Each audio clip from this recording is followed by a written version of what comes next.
Արթուր Համբարձումի Մկրտչյանին դատապարտել քրեական օրենսգրքի 99 հոդվածի 4-րդ եւ 6-րդ կետերով բացառիկ պատժամիջոցի, մահապատժի, գնդակահարության միջոցով։ 48-ամյա Արթուր Մկրտչյանը կյանքի 29 տարին անցկացրել է ճաղերի հետևում։ Նա ընդամենը 19 տարեկան էր, երբ լսեց կյանքի թերևս ամենածանր նախադասությունը՝ դուք դատապարտվում եք մահապատժի։ Երբ որ լսեցի դատավճիռը, ճիշտ ասած չէի սպասում։ Կար դատախազանդը պահանջել էր, բայց ասենք ես չէի սպասում, որ մահապատիժ։ Ու գիտեք ինչ, որ դառը քմտի ծաղելի հասակելի ձեր ուզածն արեցիք։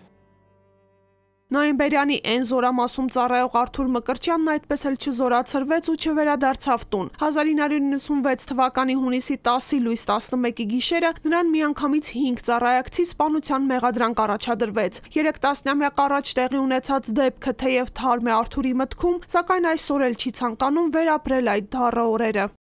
Ընդհանրապես շատ մութ պատմություն էր ինքը։ Մինչև հիմա շատ հարցականներ կան, որ բացահայտված չի։ Այն ժամանակ ավելի շատ ծածկադմփոցի էր։ Հետո դատապարտեցին մահապատժի, իրանց խաղի կանոնները չընդունելու ավելի շուտ դրա համար։ Խաղի կանոններին չընդունելը ծանր նստեց Արթուրի վրա։ Նրա աչքի առաջ տևական ժամանակ խոշտանգեցին եղբորը։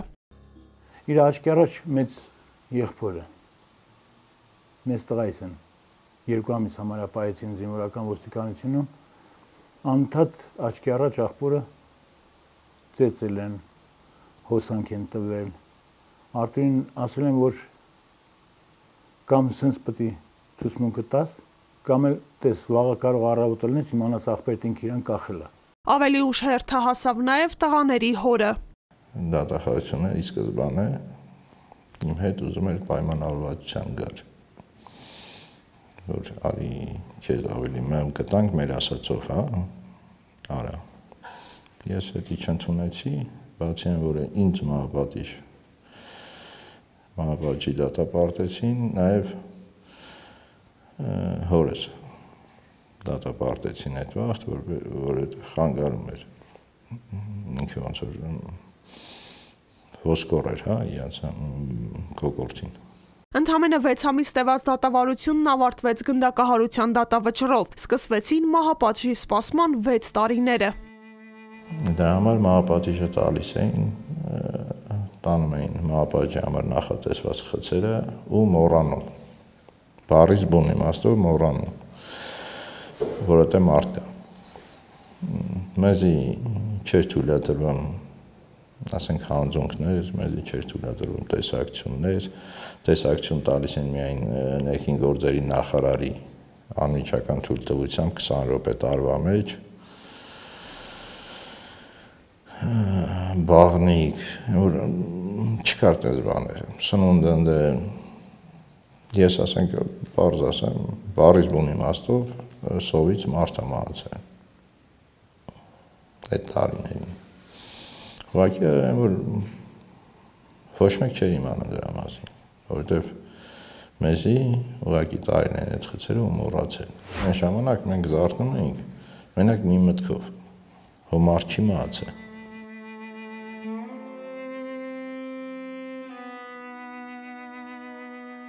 Սպասման դաժան տարիները վերջացան 2003 թվականին, երբ Հայաստանում գնդակահարության դատապարտված բոլոր անձանց դատավճիռները փոխարինվեցին ՑՄՀ ազատազրկմամբ, սկսվեցին պայքարի տարիները։ Դեռևս ընդդիմադիր պատգամավորի կարգավիճակում Նիկոլ Փաշինյանը հաճախ էր անդրադառնում ՑՄՀ ազատազրկվածների խնդիրներին։ Նա պարբերաբար բարձրաձայնում էր, որ այս հարցում սխալ քաղաքականության հետևանքով դատապարտյալների մոտ երբևէ ազատության մեջ հայտնվելու հույսը վերանում է։ Արդյոք ՑՄՀ ազատազրկում նշանակում է դանդաղ մահապատիժ։ Ես կարծում եմ, որ կան հարցադրումներ, որ արժե որ ազգային ժողովում քննարկման առարկա դառնա։ Վարչապետ դառնալուց հետո Փաշինյանը եւ նրան ենթակա կառույցների ղեկավարները թեև նոր օրենքներ եւ փոփոխություններ մշակեցին, սակայն դրանք հետո այդպես էլ էական բարելավում չգրանցեցին։ Այնինչ հեղափոխությունից հետո նախարար նշանակված Արտակ Զեյնալյանը պաշտոնավարման շրջանում հայտարարում էր. «Ցմահ դատապարտյալների նկատմամբ անհատական մոտեցում է ցուցաբերվելու, օգտագործվելու են պայմանական վաղաժամկետ ազատման եւ ներման ինստիտուտները»։ Եվս մեկ ինստիտուտ կա՝ պատժատեսակը վերանայելով։ Այնուամենայնիվ մարդիկ, ովքեր որ դատապարտվել են ցմահ ազատազրկման, պետք է հնարավորություն ունենան երբևէ ազատ արձակվելու։ Սա բխում է իրավունքի էությունից։ Այս ինստիտուտների գործարկումը մեծ հույս արթնացրեց ցմահ դատապարտյալների մոտ, հույս, որ մի օր իրենք էլ ազատության շունչը կզգան։ Սակայն մինչ օրս ընդամենը 5 ցմահ դատապարտյալ է ազատ արձակվել, այն էլ նրանցից 3-ի պատժի կրման ռեժիմն անհամատեղելի էր առողջության հետ։ Ունենք օրենքի չկատարման հետ կապված խնդիր։ Այստեղ սուբյեկտիվ մոտեցում է, որ չեն ցանկանում դրական վարքագիծ ունեցող դատապարտյալներին ներկայացնեն վաղաժամկետ ազատման։ Այն անձանք հիմնականում, որ ցմահ դատապարտյալները հիմնականում վաղաժամկետ ազատվել են, իրանք հիմնականում ունեցել են առողջական խնդիր, այդ ծանր առողջական խնդիր, ոչ թե առողջական, կարելի ասել ավելի ծանր առողջական խնդիրն է, որ իրենց առողջական խնդիրը ավելի չվատանա կամ մահ չգրանցվի ցմահ դատապարտյալի մահ չգրանցվի քրեակատարողական հիմնարկներում, նոր իրենց վաղաժամկետ ազատում են, թողնում, որ ազատության մեջ գնան ապրեն։ Ստացվում է, որ ցմահ դատապարտյալների դեպքում օրենքը այսպես ասած չի աշխատում։ Միայն Արթուրը 7 անգամ ստացել է պայմանական վաղաժամկետի մերժման պատասխան։ Տարբեր պատճառաբանություններով մերժում էին։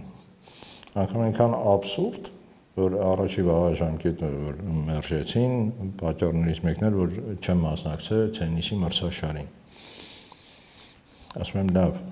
այդ վաղ դատավորին հարցնում եմ դուք թենիս խաղում եք։ Ասում եմ չէ, ասում եմ փաստորեն դից դարձնում է վատ մարդ։ Ինչու քրեակատարողական հիմնարկը, որն ամենաշատն է շփվում եւ աշխատանք տանում ցմահ դատապարտյալի հետ, շատ դեպքերում դրական բնութագիր է տրամադրում, իսկ մի քանի անգամ տեսակցության եկած պրոբացիոն ծառայությունը անձի վարքագիծը գնահատում է բացասական։ Քրեակատարողական հիմնարկը զեկույց տրամադրում է պատժի կրման ընթացքի վերաբերյալ ավելի շատ։ Իր այսպես ասած զեկույցի հարցերը կենտրոնացած են պատժի կրման ընթացքի վերաբերյալ։ Իսկ պրոբացիայի ծառայությունը զեկույցը տրամադրում է մինչ պատժի կրումը, պատժի կրման ընթացքը եւ նաեւ ապագան։ Ազատվելուց հետո ինչ է անելու։ Պրոբացիայի ծառայության զեկույցը ավելի միտված է ապագային։ Այսինքն ինքը ինչպես է վերասոցիալականացվելու հասարակությունում, ինչ վտանգներ կան, չկան, ռիսկայնության աստիճանը, խոչընդոտող հանգամանքները, այսինքն մենք ավելի ապագային միտված զեկույց ենք տալիս։ Մերժման համար հաճախ հիմք են ծառայում գլխավոր դատախազության բերած բողոքները։ Խրախուսանք, որպես ասենք լավ դատապարտյալի հիմնարկը տալիս է, դատախազությունը բողոքարկում է դի։ Որ ռեժիմը բացում են, դատախազությունը անպայման բողոքարկում է։ Վաղաժամկետ ազատում են, դատախազությունը անպայման բողոքարկում է։ Ինքը ուղղակի սովոր է, մեղադրի սովոր է, որ իրանից է կախում ունի, դրա համար որ ավտոմատ բողոքարկում է, որպեսզի բան ստեղծի։ Ճնշող իրավիճակ ստեղծի։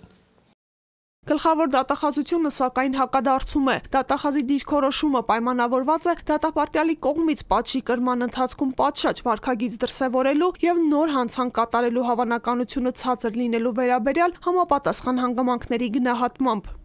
Դատախազների կողմից կարևորվում է նաև պատժի կրման կոնկրետ փուլում պատժի նպատակների իրացվելիությունը, հատկապես սոցիալական արդարության վերականգնման տեսանկյունից կարևորելով կյանքի եւ առողջության դեմ ուղղված հանցագործությունների դեպքերում տուժողի կամ տուժողի իրավահաջորդի դիրքորոշումը։ Այստեղ սակայն եւս հակասություն է առաջանում։ Արթուր Մկրտչյանի անմեղությանն անգամ տուժող կողմն է հավատում եւ նոտարով հաստատված փաստաթուղթ են ուղարկում դատարանային մասին, որ իրենք որևէ բողոք չունեն եւ ուզում են Արթուրին տեսնել ազատության մեջ։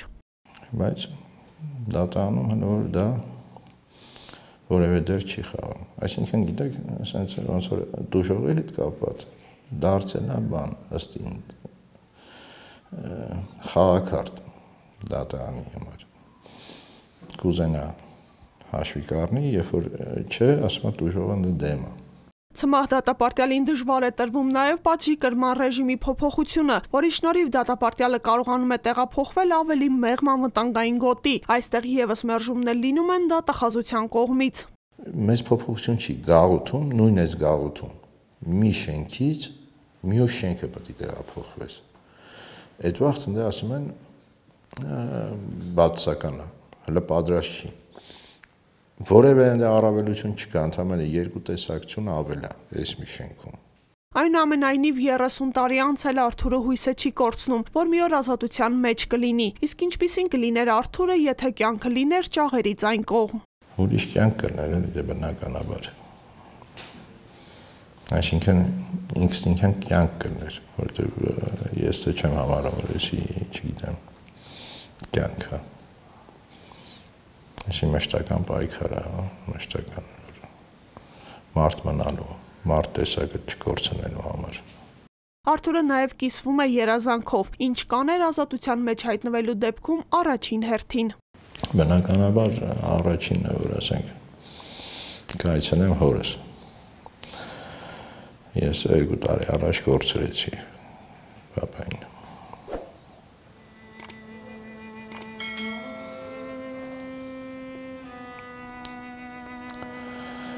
Հետո արդեն